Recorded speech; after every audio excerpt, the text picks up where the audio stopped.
Al atardecer del sexto día, la piel del tobillo izquierdo de Jan Hus se había ennegrecido y la cadena, incrustada en la carne, desprendía un olor a sangre podrida. No gemía, solo pedía de vez en cuando: «Dadme agua», no vino; «sopa», no; «agua».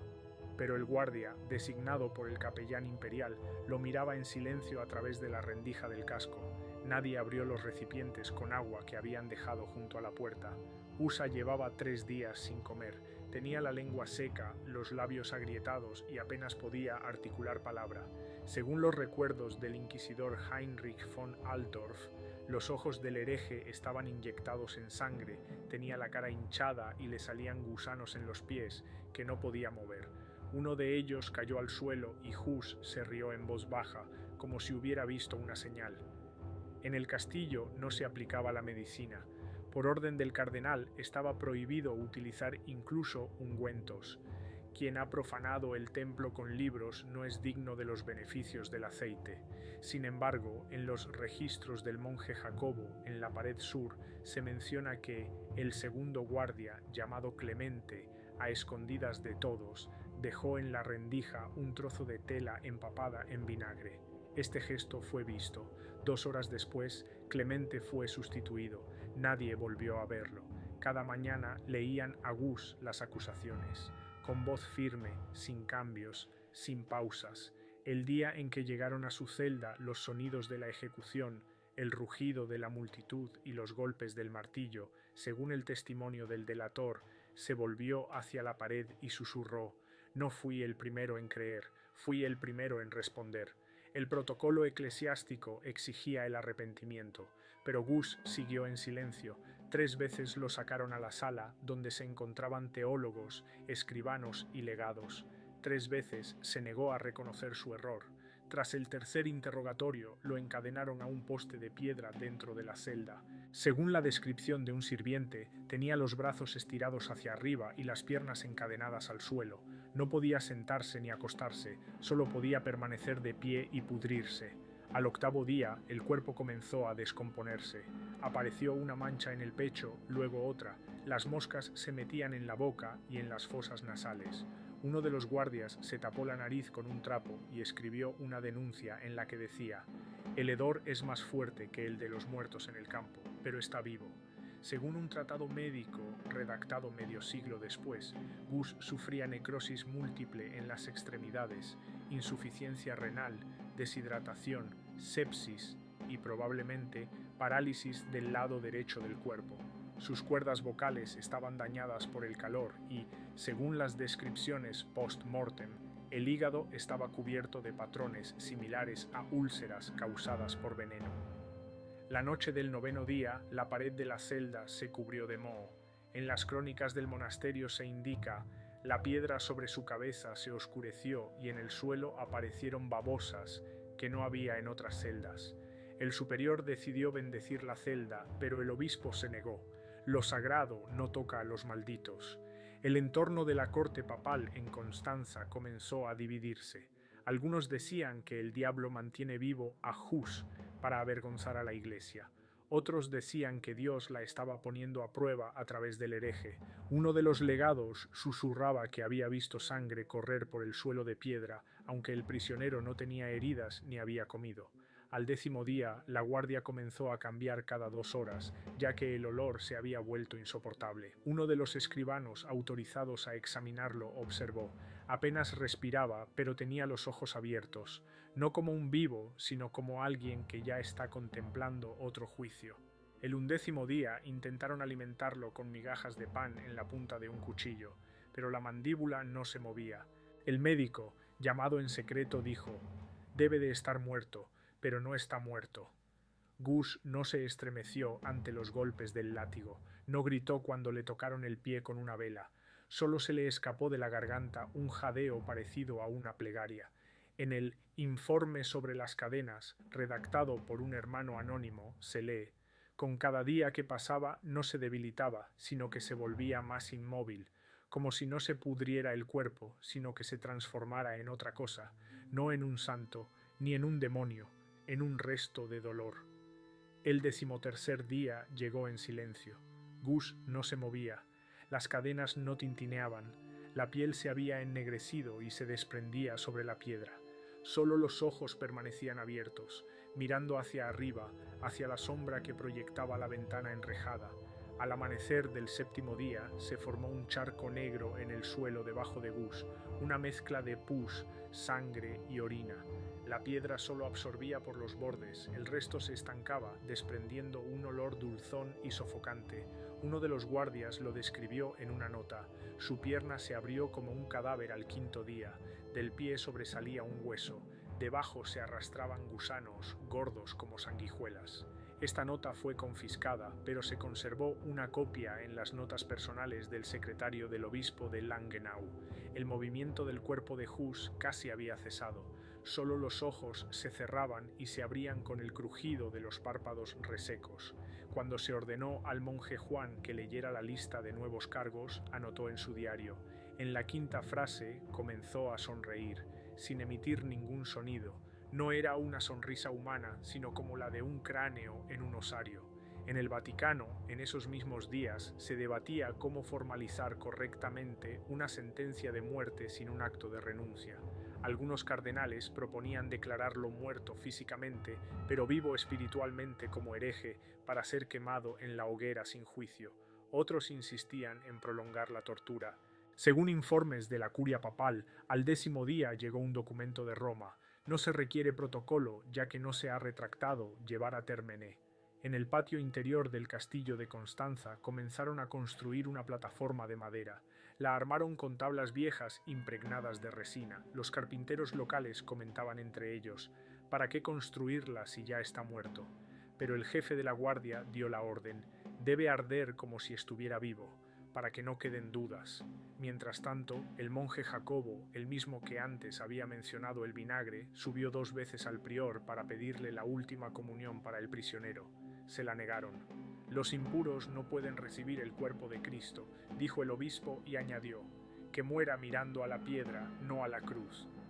Entre el 8º y el 9º día se formaron gotas de humedad en el techo de la celda. No goteaban hacia afuera, sino que caían directamente sobre Gus. Esto provocó discusiones entre los sirvientes. Uno de los guardias se negó a entrar en la celda después de oír cómo las cadenas, según él, se movían solas, como si él aún respirara. Lo despidieron. En su lugar llegó un hombre silencioso con una marca quemada en la mejilla. El doctor Conrad Beck, invitado supuestamente para examinar al preso, pasó no más de un cuarto de hora en la puerta y al regresar dijo: ya no está en su cuerpo, lo que tenéis ahí no es un ser humano, pero no se le puede declarar muerto, eso sería peor. Después de eso no volvieron a llamarlo. Mientras tanto, corrían rumores en Constanza. La criada de uno de los capellanes contaba que se le había aparecido en sueños un hombre, con el rostro en descomposición que, en silencio, le había mostrado una llave. Los comerciantes dejaron de acercarse a la pared sur, diciendo que olía a cadáver, aunque aún no se había producido ninguna ejecución. Al 9º día llegó al monasterio una delegación de seguidores checos de Hus. No les dejaron entrar. Según el cronista, 2 ancianos y una mujer, toda vestida de negro, permanecieron junto a la puerta hasta que oscureció. Uno de ellos arrojó suciedad a los guardias diciendo: «No lo mataréis, ya ha resucitado». A medianoche desataron a Hus del poste. Según un documento firmado por 3 guardias, el cuerpo había permanecido en posición vertical durante al menos 6 días. Los huesos se habían enderezado y las articulaciones ya no se doblaban. Cuando intentaron bajarlo al suelo, se oyó un crujido seco. Se le desprendió un dedo. Lo recogieron con unas tenazas y lo quemaron inmediatamente, sin esperar órdenes. A la mañana siguiente, un cuervo entró por la ventana de su celda. Se posó en la cadena y comenzó a picotear la tela ensangrentada. El prisionero no reaccionó. Un testigo informó que sus ojos seguían abiertos, pero no había lágrimas en ellos. Dentro de la celda, la temperatura era más baja que en otras habitaciones. Los guardias informaron de que el fuego de la antorcha se apagaba solo si se acercaba a la puerta. Uno de los escribas anotó: «Los hermanos están aterrorizados, pero guardan silencio. Hay quienes se inclinan ante la puerta, hay quienes escupen, pero ninguno permanece indiferente».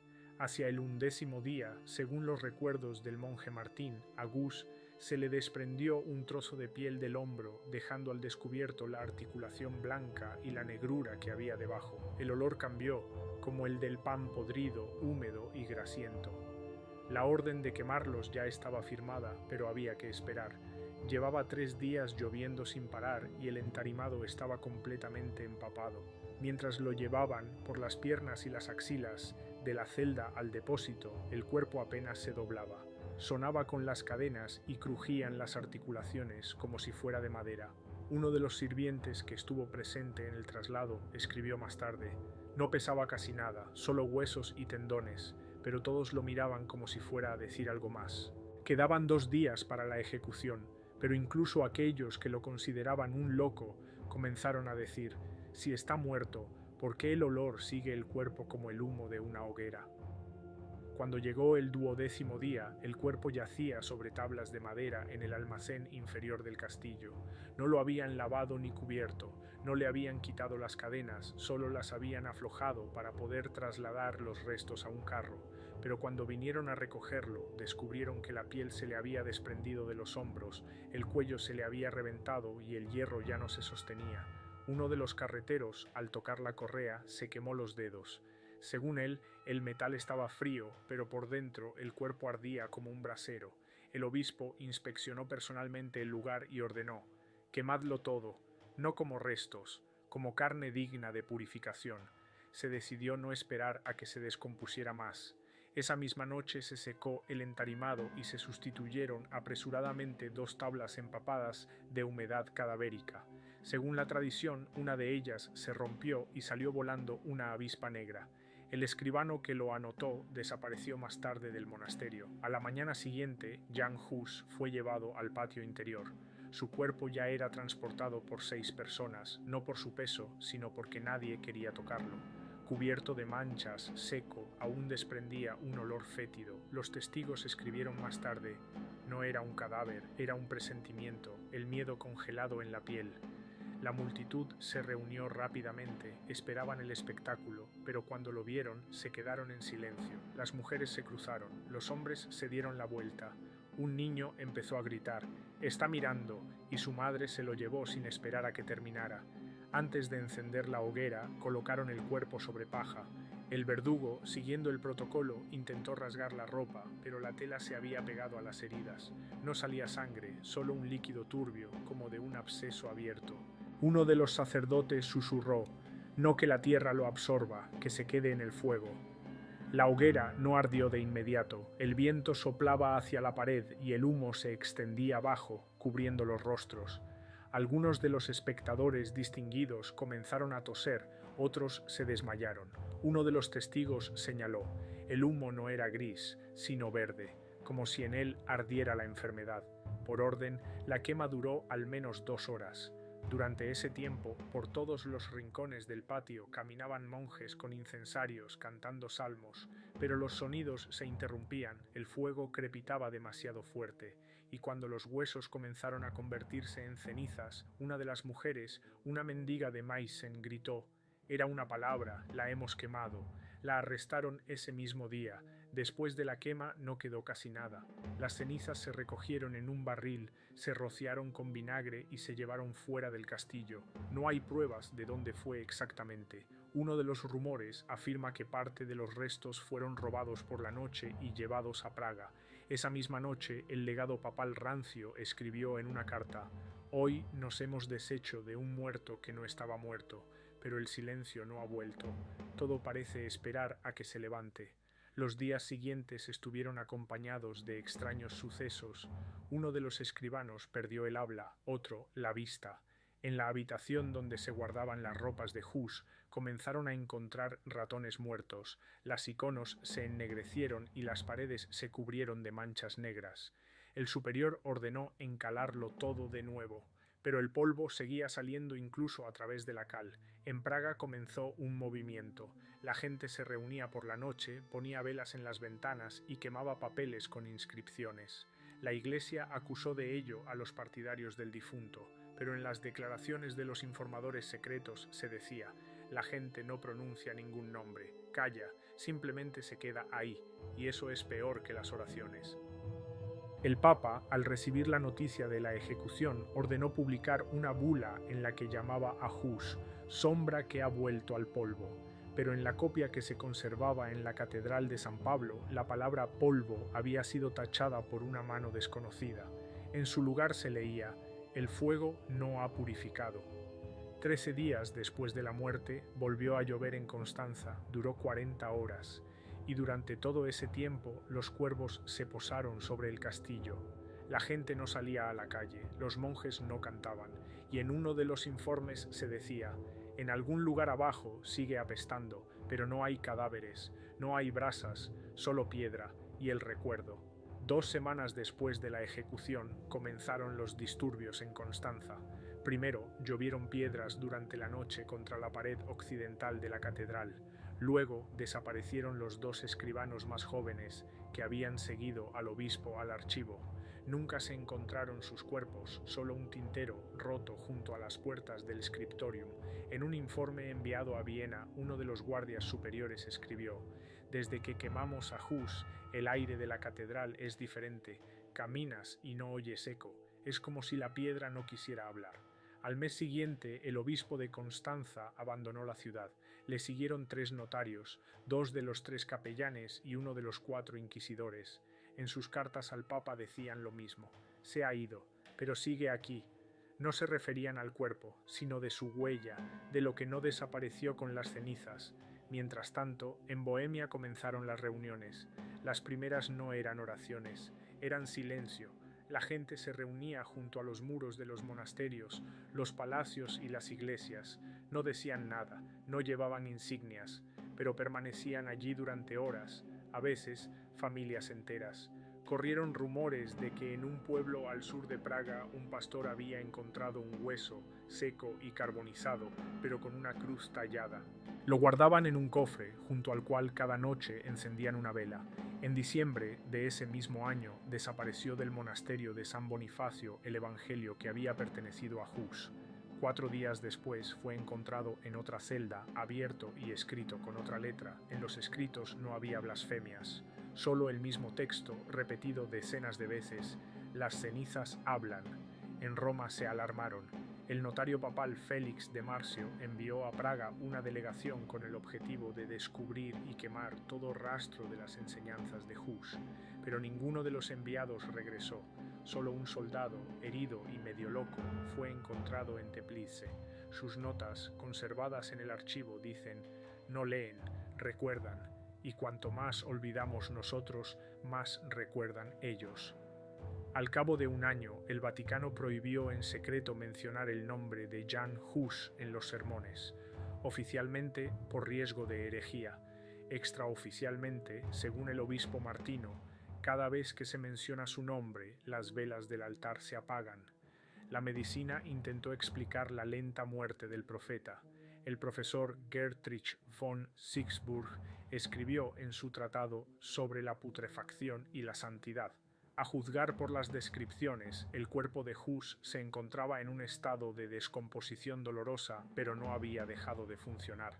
Esto puede explicarse por una alteración de la circulación sanguínea, un choque séptico y una resistencia psicógena. Sin embargo, esta resistencia contradice todo lo que sabíamos sobre los procesos previos a la muerte. Mientras tanto, en Constanza ocurrió algo que se ocultó durante mucho tiempo. La celda donde estaba recluido Hus comenzó a desmoronarse. Primero el techo, luego el suelo. Las paredes interiores se cubrieron de manchas. Uno de los monjes que oficiaba allí perdió la vista. El segundo enloqueció.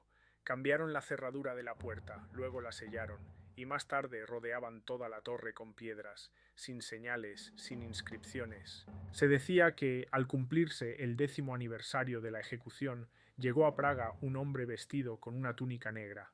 No hablaba, no comía, no dormía. Simplemente se sentaba junto a la pared occidental de la catedral y miraba hacia arriba. Intentaron ahuyentarlo, lo golpearon, pero él regresaba. Al cabo de 3 días desapareció. En el lugar donde estaba sentado apareció una frase grabada: yo hablé, vosotros escuchasteis, pero no oísteis.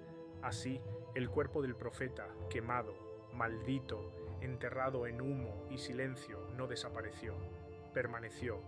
en las palabras, en las cenizas, en las cadenas, en los ojos de los testigos, no como un santo, no como un demonio, sino como testimonio de que la verdad, incluso encadenada, se pudre lentamente, pero no muere,